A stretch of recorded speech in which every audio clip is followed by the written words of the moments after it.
और इधर चतरा में इंडी गठबंधन के प्रत्याशी के.एन. त्रिपाठी ने भी नामांकन दाखिल कर लिया। हम सीधे लेकर आपको चतरा चलते, जहां से हमारे संवाददाता अभिषेक लगातार बने हुए। हम अभिषेक का रुख करेंगे। अभिषेक, नामांकन दाखिल कर दिया गया है, आपसी वाद विवाद सब खत्म होता नजर आ रहा है। इंडी गठबंधन पूरी मजबूत तरीके से अब चतरा में के.एन. त्रिपाठी के समर्थन में नजर आ रही है।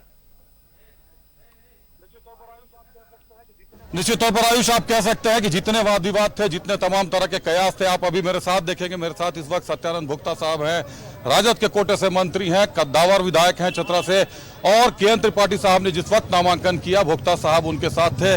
मंत्री जी, तमाम कयास जो थे आरजेडी कांग्रेस को लेकर जो विवाद चल रहा था चतरा सीट पर, यह माना जाए कि तमाम विवाद अब सुलझ गए हैं? कहीं कोई विवाद नहीं थे, क्योंकि 4-5 पार्टी का अलायंस है, तो सब अपने अपने लोग बात रख रहे थे, अपना अपना सभी लोग उम्मीदवार खोज रहे थे। तो सभी लोग जानते हैं अलायंस है तो एक ही कोई उम्मीदवार होगा। और जो राष्ट्रीय नेतृत्व हमारे माननीय लालू प्रसाद यादव जी, माननीय खड़गे साहब, माननीय दिसम गुरु शिव सोरेन साहब का जो मोहर लगा है, तो सर्वमान्य है। और हम लोग एकजुट होकर के यहाँ पर जो 10 वर्षों में जो कुशासन हुआ है और जो झूठा भाषण, झूठा आश्वासन, झूठा राशन की जो सरकार चली है, इसका जवाब जनता ईंट के जवाब पत्थर से देगी। गिरिनाथ सिंह का नाम आ रहा था चुनाव लड़ने के लिए, क्या संभावनाएं हैं, क्या आशंकाएं हैं? नाम बहुत लोगों का नाम आता है, लेकिन जब जिनका मोहर लग जाता है तो सब नाम ऑफ हो जाता है। इसलिए यहाँ ये मानकर चले कि चतरा चूंकि आरजेडी का भी गढ़ रहा है। जब झारखंड बना तो 1999 में नागमणि जी रहे, 2004 में धीरेन्द्र अग्रवाल जी रहे, 2009 की बात करें तो इंदर सिंह नांधारी है, और 2014-2019 में सुनील सिंह रहे। इस बार आरजेडी पूरी तरीके से के.एन. त्रिपाठी कांग्रेस के समर्थन में महागठबंधन के साथ है, पूरे मजबूती के साथ हम लोग गठबंधन के साथ हैं। और 2009 में यहाँ पर निर्दलीय प्रत्याशी हम लोग इंदर सिंह नामधारी के जिताने का काम किए थे। तो जब निर्दलीय हम लोग जिता सकते हैं तो ये तो गठबंधन है, और 3-3 4-4 दल का गठबंधन है। इसलिए कोई कहीं ईट बट नहीं है।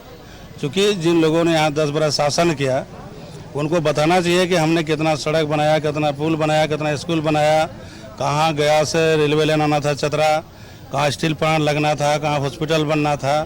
तो यहाँ पर 10 वर्षों में एक भी काम नहीं हुआ भारत सरकार से, न कोई गरीब को लाभ मिला। तो उनके पास तो कोई मुद्दा है नहीं, सिर्फ बस 400 पार 400 पार। झारखंड में भी था 65 पार, और रह गए 25 में। तो झूठ का बुनियाद कितना दिन चलेगा? इसलिए जनता विकास चाहती है, रोजगार चाहती है, परिवर्तन चाहती है, बदलाव चाहती है। उनका नारा है 400 पार, आपका नारा? मेरा नारा है कि अब झूठ की सरकार और लूट की सरकार नहीं चलेगी। अब की बार तड़ी पार। चलिए, अब की बार तड़ी पार, झूठ की सरकार और लूट की सरकार अब नहीं चलेगी। हमारे साथ सत्यानंद भोक्ता साहब थे। साफ कर दिया इन्होंने कि आरजेडी और कांग्रेस महागठबंधन में जितने भी दल शामिल हैं मिलकर चतरा को लड़ेंगे। और चतरा सीट निश्चित तौर पर भाजपा के लिए महत्वपूर्ण है, क्योंकि धनबाद के बाद चतरा सीट पर ही सबसे ज्यादा वोटों से भाजपा ने जीत हासिल की थी। इस बार कांग्रेस प्रत्याशी के.एन. त्रिपाठी को मौका मिला है, नामांकन दाखिल कर दिया है। चुनाव दिलचस्प होगा। आयुष जी, अभिषेक, आपका हमारे साथ जुड़ने के लिए और तमाम तस्वीरें पहुंचाने के लिए, तमाम जानकारी दर्शकों तक पहुंचाने के लिए बहुत बहुत धन्यवाद। तो हमारे संवाददाता अभिषेक चतरा से बने हुए थे। मंत्री सत्यानंद भोक्ता से उन्होंने बातचीत की। हालांकि चतरा एक वक्त पर आरजेडी का गढ़ रहा है, ऐसे में सत्यानंद भोक्ता का समर्थन मिलना उन